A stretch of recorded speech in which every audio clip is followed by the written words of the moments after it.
There's a pretty one, Ulysses.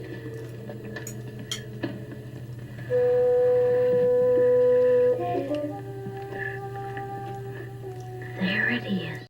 Hello BookTube, I'm Sean the Book Maniac. Welcome back to my channel and another episode of In Other Words. This is the first of what may be the new format for this occasional series. I'm calling it a wee in other words. Does that sound dirty? A wee in other words? I don't know. Or just goofy? I don't know. But here's the method in my madness. I recently started doing wee book hauls weekly. I often have enough energy to do a 3-book haul on a Thursday night or any night of the week. But to do my typical 12 or 15 book haul takes a lot more effort at one go.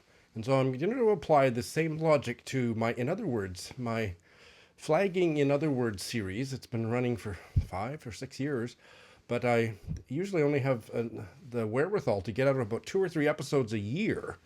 And I love doing this, but so I'm thinking if I just do 3 words or 3 expressions per episode, maybe I can do it at least every other week.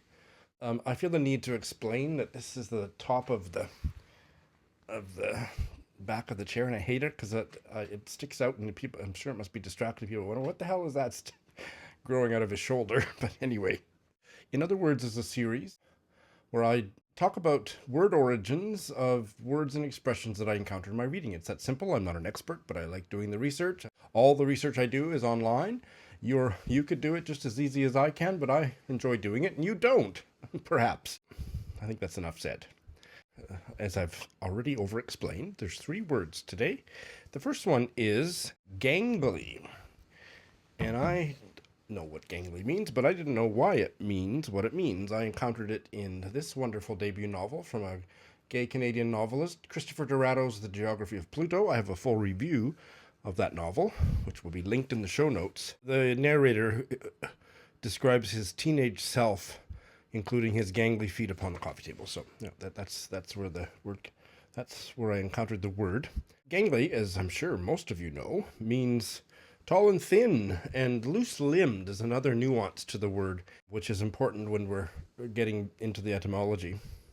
I think that Mark Twain coined the word gangly.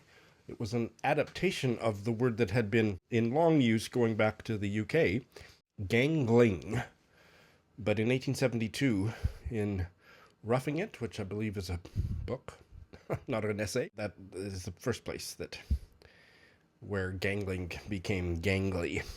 So gangling, by about 1812, it was used in Scottish English and Northern English to mean long and loose jointed. It also means, when you're talking about plants, tall, slender, and delicate. But it actually goes back to the very common English word, gang, and that was what I thought was particularly fascinating. The loose-limbed style of walking is the connection where it made a leap from gang to gangling, because gang, believe it or not, originally in Old English meant mostly a going or a journey, a way, a passage, which goes back to the Old Norse. The word was gangr with an R on the end, which meant a group of men, a set. So both senses, you can see both senses in the modern sense of a group, right? Especially a group of men. And we see variations of this in Old Saxon and Old Frisian, Danish, Dutch, Old High German, and German, Old Norse, and so on. They think it goes back to the Proto-Indo-European root ghengh, spelled here, which means to step, but they're not entirely sure. That Proto-Indo-European root gave birth to, was the source for words in Sanskrit that meant shank and avestan. I've never heard of that language. Avestan, meaning ankle, and Lithuanian meaning stride. So there's many things to do with stepping and walking. It was in the early 17th century in British English, in quote-unquote modern British English, that it came to refer to a company of workmen on the seas, Navy, and shortly thereafter, a criminal band of men, a gang, which is the gang of thieves that we still have with us today, including that same meaning by the mid-19th century in American English, and the chain gang, gangplank. So that, I think, is interesting because it's kind of quite a etymological dipsy doodle that I thought you might be interested in. All right, the next word is from a biography of Ivan the Terrible that I read, and I enjoyed it, but I knew I didn't ever want to read it again or whatever, and it was a beat-up old ex-library book, so I've already traded it in at the used bookstore. Here is the cover. It was by Henri Troyat, translated from the French by Joan Pinkham.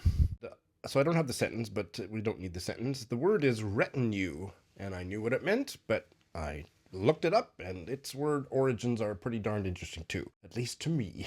It's old-fashioned. You only hear it kind of ironically or in really formal journalistic contexts today, but it meant a body of retainers.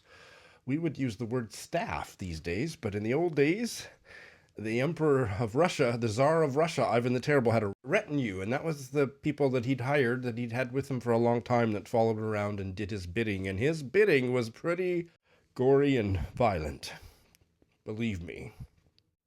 And retinue, and if I'd thought about it for a minute, but I didn't, relates to the word retain. So when you retain somebody, and we use it in the modern sense, especially with lawyers, a retainer, you retain a lawyer, you basically hire a lawyer, and it involves putting down a deposit, and that goes back to when you retained your nobleman to follow you around and do your bidding, you were paying them to do so. And retain, of course, means keep. Please retain this for your records.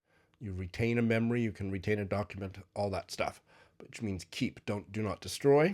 But it also has this meaning of engaging someone's services and hiring them, and it goes way back, including very specifically to take into feudal service. So that comes from the prefixes re, which means back, and the Latin verb tenere, here it is, which means to hold. And that verb, tenere, if I'm pronouncing it right, tenere, goes back to a Proto-Indo-European root, ten, meaning to stretch. And so it's a bit of a stretch to get from the Proto-Indo-European root that means stretch to this, but let's look at that in some detail. So the idea of when you retain someone or you keep something, you're stretching. It's almost like you're stretching your grasp around them.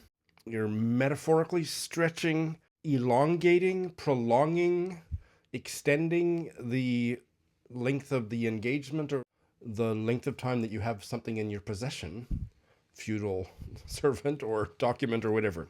That's the idea of stretching. Continuous possession. And retinue is the group word for retain that goes back to that. Here are some other words that also come from that Proto-Indo-European root. See if you can recognize or hear the nuance of stretching, holding in these. Abstain, attenuate, baritone, catatonic, contend, continue, detain, detente, detention, diatonic, entertain. That's interesting. Entertain, I can really feel that you make somebody stop and listen, watch your performance. Extenuate, lieutenant, monotony, maintain, obviously, pertinacious, pretend, sustain, and temple, and quite a few others. That's pretty interesting. And the third word today is rigmarole, which is a word I've always liked, and I vaguely knew what it meant. It's a commotion, a bunch of foolishness, shenanigans, or unnecessarily complicated, stupid stuff. And it has a pretty interesting history as well.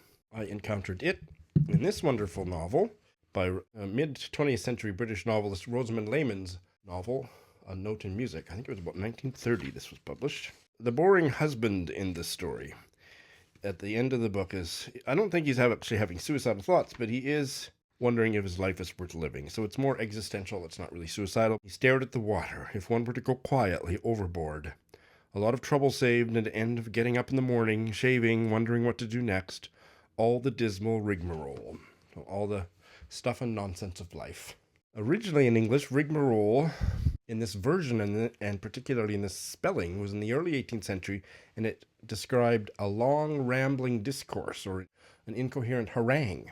But it goes back to, in Middle English, it goes back way, way back. But one of the first stop on our etymological journey towards the origins are a late 14th century game called ragman. I don't know if I'm pronouncing it right. Apparently it did have 3 syllables, and here's the spelling, that involved a long roll of verses. It was basically a role-playing game. There was a roll of paper. It was called the ragman roll, and there was a string attached, but it was in a roll of parchment. And so you would grab a string, and then you'd pull out your character description, and then role-playing would ensue. And that was called a ragman roll, and that was in medieval times. But going even further back, if you go back to the 13th century, which I think is still medieval, I'm a little bit fuzzy on this period of history, but I think that's medieval, early medieval. It described English statues and other government documents that were similarly in rolls of parchment. And famously in Scottish history, a bunch of the Scottish nobles and gentry had to sign their allegiance on such a document to Edward I. And if you want more information on that, I don't have it in my head. You can find it on Wikipedia or somewhere, and those were called ragman rolls. So it's quite the journey from ragaman or ragman down to rigmarole, but all of it is maybe complicated, abstruse stuff that isn't very important, especially the modern sense in which we use it. Do we use it often? I certainly grew up knowing it. Did my parents use it? It was just in my reading. Is rigmarole a word that rolls trippingly off your tongue? Inquiring minds want to know. And that's what I got for you today. Thanks for watching.